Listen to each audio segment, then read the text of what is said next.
দল কংগ্রেসের প্রভাবশালী নেতা শশী থারুর তার বক্তব্যে বাংলাদেশের প্রকৃত চিত্র তুলে ধরেছেন এবং ভারত সরকারকে পরামর্শ দিয়েছেন এই মুহূর্তে বাংলাদেশের সাথে ভারতের কেমন সম্পর্ক হওয়া উচিত। নরেন্দ্র মোদীও অবশ্য বাংলাদেশে অন্তর্বর্তীকালীন সরকার গঠিত হবার সাথে সাথে ইনফ্যাক্ট শপথ গ্রহণের 15 মিনিটের মধ্যে তার এক্স হ্যান্ডেলে নবগঠিত অন্তর্বর্তীকালীন সরকারের প্রধান উপদেষ্টা ডক্টর মোহাম্মদ ইউনূস এবং তার সরকারকে স্বাগত জানিয়েছেন। কিন্তু নরেন্দ্র মোদীর দল বিজেপি এবং বিজেপি প্যাট্রোনাইজড বিভিন্ন সংগঠন এবং মিডিয়া বাংলাদেশকে নিয়ে নেতিবাচক প্রচারণা চালাচ্ছে, যার অধিকাংশই মিথ্যা। কিন্তু তারা এই প্রপাগান্ডাটা চালানোর চেষ্টা করছে। সারা পৃথিবীতে তারা এস্টাবলিশ করতে চাইছে হাসিনা পরবর্তী সময়ে বাংলাদেশের সংখ্যালঘুরা নিরাপদ নয় এবং এই মুহূর্তে বাংলাদেশে সাম্প্রদায়িক দাঙ্গা শুরু হয়েছে। সংখ্যালঘুদের উপরে নির্বিচারে নির্যাতন করা হচ্ছে, তাদের বাড়িঘর জ্বালিয়ে দেওয়া হচ্ছে, সংখ্যালঘুদের উপাসনালয়গুলো জ্বালিয়ে দেওয়া হচ্ছে এবং তাদেরকে হত্যা করা হচ্ছে। এই প্রপাগান্ডা তারা সারা পৃথিবীতে ছড়িয়ে দেবার চেষ্টা করছে। কিন্তু একই সময়ে ভারতের আরেকটা প্রভাবশালী দল, প্রধান বিরোধী দল কংগ্রেসের প্রভাবশালী নেতা শশী থারুর বলছেন বাংলাদেশের মুসলিমরা হিন্দুদের বাড়ি মন্দির রক্ষা করছে এবং বাংলাদেশের সাথে এই মুহূর্তে ভারতের কেমন সম্পর্ক হওয়া উচিত সে ব্যাপারে তিনি বলছেন চলমান পরিস্থিতিতে ভারতকে বাংলাদেশের মানুষের সঙ্গে থাকতে হবে, কিন্তু ভারতের ক্ষমতাসীন দল তার বিপরীত দিকে হাঁটছে। কিন্তু এতে কি বাংলাদেশের ক্ষতি হচ্ছে? না, এতে ভারতের ক্ষতি হচ্ছে। ভারত নিজেদেরকে বৈশ্বিক পরাশক্তি মনে করে। বৈশ্বিক পরাশক্তি না হলেও তারা নিজেদেরকে আঞ্চলিক পরাশক্তি হিসেবে প্রতিষ্ঠিত করতে পারত। কিন্তু বিগত এক দশকে দক্ষিণ এশিয়ার প্রায় প্রত্যেকটা দেশে তারা তাদের ফুটপ্রিন্ট হারিয়েছে এবং সেই জায়গাটা চীন নেবার চেষ্টা করছে এবং অধিকাংশ জায়গাতেই ভারত ব্যর্থ হয়েছে এবং চীন সফল হয়েছে। চীনের উদ্দেশ্য এবং তারা যেভাবে এই কাজটা করছে সেটার পক্ষে আমি বলছি না। আমি বরাবরই চীন যেভাবে এই কাজটা করে, যেভাবে প্রভাব বিস্তার করার চেষ্টা করে কোনো একটা দেশে এবং যেভাবে ঋণ ফাঁদে ফেলে সেটার বিরোধী, বরাবরই বিরোধী। এবং অবশ্যই অগণতান্ত্রিক একটা দেশ হিসেবে চীন কোনো গণতান্ত্রিক দেশের বন্ধু হতে পারে না। কিন্তু আঞ্চলিক কিংবা বৈশ্বিক পরাশক্তি হিসেবে চীন যে ম্যাচুরিটি দেখিয়েছে সেটা ভারত দেখাতে পারেনি।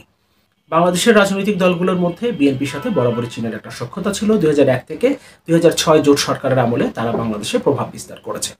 2014 সালে শেখ হাসিনা যখন নির্বাচন ছাড়াই ক্ষমতা দখল করলেন এবং চীন বুঝতে পারল শেখ হাসিনা বাংলাদেশে একটা একদলীয় শাসন ব্যবস্থা চীনের মডেলেই প্রতিষ্ঠা করতে যাচ্ছেন, তখন চীন আস্তে আস্তে আওয়ামী লীগের সাথে হাসিনা সরকারের সাথে সম্পর্ক তৈরি করার চেষ্টা করলো এবং এমন একটা পরিস্থিতিতে চলে আসলো যে 2018 সালে শেখ হাসিনা চীনের সহযোগিতায় বাংলাদেশে আবারও ক্ষমতা দখল করলেন।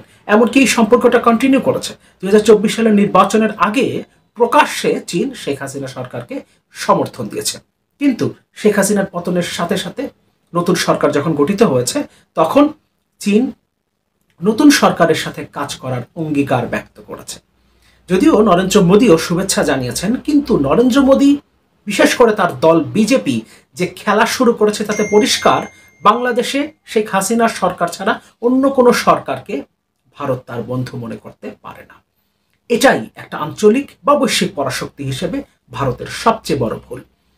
কারণ দক্ষিণ এশিয়ায় বেশিরভাগ দেশে অতিরিক্ত ডমিনেট করতে গিয়ে এবং বাংলাদেশের ক্ষেত্রে সবগুলো ডিম একটা ঝুড়িতে রাখতে গিয়ে ভারত ফুটপ্রিন্ট হারিয়েছে।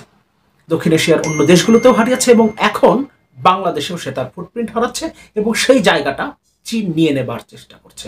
যদিও ভারত এবং চীন উভয়ই আমাদের জন্য ক্ষতিকর। স্ট্র্যাটেজিতে চীনের চেয়ে অনেক পিছিয়ে এবং এই কারণে বৈশ্বিক পরাশক্তি তো বটেই, আঞ্চলিক পরাশক্তি হিসেবেও ভারত কখনো দাঁড়াতে পারবে না যদি তারা এই অবস্থানটা ধরে রাখে।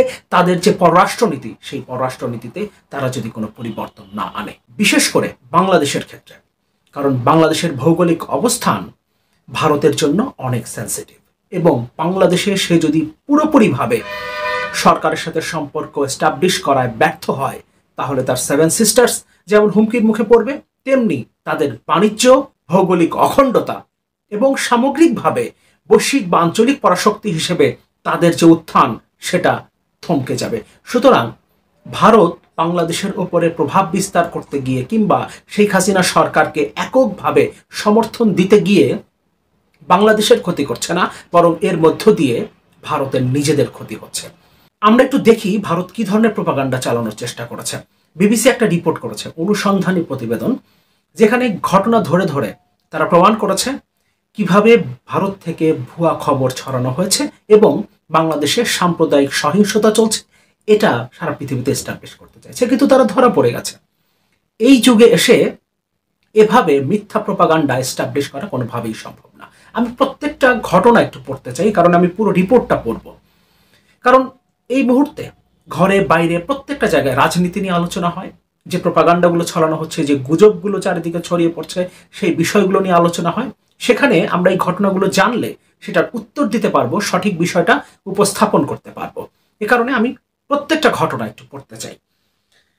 বিবিসি রিপোর্ট, বাংলাদেশে হিন্দুদের উপরে অত্যাচার, যেসব ভুয়া পোস্ট বিবিসি খুঁজে পেয়েছে।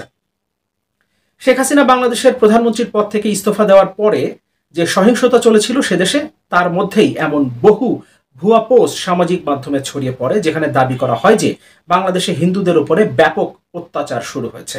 অন্যদিকে বাংলাদেশের হিন্দু ও অন্যান্য সংখ্যালঘু এবং সেদেশে বসবাসকারী ভারতীয়দের নিরাপত্তা সুনিশ্চিত করতে একটি বিশেষ কমিটি করেছে ভারত সরকার। আবার বাংলাদেশের ধর্মীয় সংখ্যালঘুদের নিরাপত্তায় রবিবার থেকে হটলাইন চালু করতে চাইছে সেদেশের সরকার। তবে বাংলাদেশের হিন্দুদের উপরে ব্যাপক অত্যাচার হচ্ছে বলে যেসব ভুয়া পোস্ট সামাজিক মাধ্যমে ছড়িয়ে পড়েছিল, তার বেশিরভাগই ভারতীয় বিভিন্ন অ্যাকাউন্ট থেকে পোস্ট করা হয়েছিল বলে ফ্যাক্ট চেকাররা নিশ্চিত করেছেন। কিন্তু বাংলাদেশের অভ্যন্তর থেকেও এ ধরনের গুজব ছড়ানো হয়েছিল সামাজিক মাধ্যমে, এমনটাও ফ্যাক্ট চেকাররা বলছেন। তারা এটাও বলছেন যে নিশ্চিতভাবেই বাংলাদেশের হিন্দুদের উপরে কিছু আক্রমণ হয়েছে, বাড়িঘর জ্বালানো হয়েছে। কিন্তু তথ্য যাচাই করতে গিয়ে দেখা গেছে মুসলমানদের বাড়িঘরও ভাঙচুর করা হয়েছে, জ্বালানো হয়েছে। এক্ষেত্রে আক্রমণকারীদের লক্ষ্য ছিল আওয়ামী লীগ নেতাকর্মীদের বাড়িঘর, সম্পত্তি। ধর্মীয় পরিচয় বেশিরভাগ ক্ষেত্রেই গৌণ ছিল, তাদের রাজনৈতিক পরিচয়ের জন্যই তারা আক্রান্ত হয়েছেন। বাংলাদেশ থেকে আওয়ামী লীগের যেসব স্থানীয় নেতাকর্মী পালিয়ে ভারতে চলে এসেছেন অথবা আসার চেষ্টা করছেন, তারাও বিষয়টি নিশ্চিত করেছেন যে হিন্দু আর মুসলমান উভয় সম্প্রদায়ের আওয়ামী লীগ নেতাকর্মীদের বাড়িতেই হামলা হয়েছে। কিন্তু ভারত থেকে সামাজিক মাধ্যমে বিষয়টিকে রাজনৈতিক না রেখে সাম্প্রদায়িক রং দেওয়া হয়েছে বলে মনে করছেন একাধিক ফ্যাক্ট চেকার।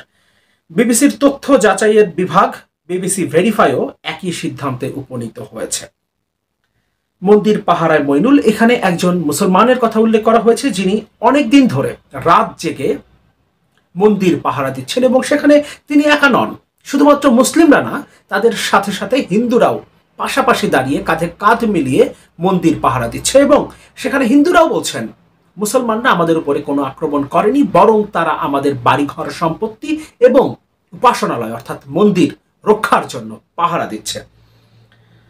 ভারত থেকে ছড়ানো হয় ভুয়া খবর। চারিদিকে যখন একটা বিশৃঙ্খল পরিস্থিতি চলছিল, সেই সময় ভারতের অতি দক্ষিণপন্থী ইনফ্লুয়েন্সাররা সুযোগ কাজে লাগিয়ে বিভ্রান্তিকর ভিডিও শেয়ার করতে থাকেন, যাতে মনে হয় যে বাংলাদেশের হিন্দুদের উপরে অত্যাচার হচ্ছে। এছাড়া এরকম গুজবও ছড়ানো হয় যে ছাত্র বিক্ষোভকারীরা ইসলামী কট্টরপন্থী। সামাজিক মাধ্যমের উপরে নজর রাখে ব্র্যান্ডওয়াচ অ্যাপ। তারা খুঁজে পেয়েছে যে 4 আগস্টের পর থেকে ভুয়া কাহিনীগুলো ছড়ানো হয়েছে এমন একটি হ্যাশট্যাগ দিয়ে, যেটি সামাজিক মাধ্যম এক্সে 7 লক্ষ বার মেনশন হয়েছে। যেসব অ্যাকাউন্ট থেকে ট্রেন্ডিং পোস্টগুলো করা হয়েছিল তার প্রায় সবই ভারতে অবস্থান করছে, এমনটাও জানা গেছে ব্র্যান্ডওয়াচ থেকে। বাংলাদেশ বিভিন্ন ফ্যাক্ট চেকাররাও গত কদিনের সামাজিক মাধ্যম বিশ্লেষণ করে অনেকটা একই রকম তথ্য পেয়েছেন যে মূলত ভারতের বিভিন্ন অ্যাকাউন্ট থেকেই হিন্দুদের উপরে আক্রমণের ভুয়া তথ্য ছড়ানো হয়েছে। কিছু ঘটনা ঘটেছে ঠিকই যেখানে হিন্দুদের বাড়ি আক্রমণ করা হয়েছে, তবে প্রায় সব ক্ষেত্রেই ওই ব্যক্তিরা আওয়ামী লীগের সঙ্গে জড়িত ব্যক্তি। কিন্তু এমন একটা আখ্যান তৈরি করা হয়েছে যাতে মনে হচ্ছে বাংলাদেশে সাম্প্রদায়িক দাঙ্গা হচ্ছে।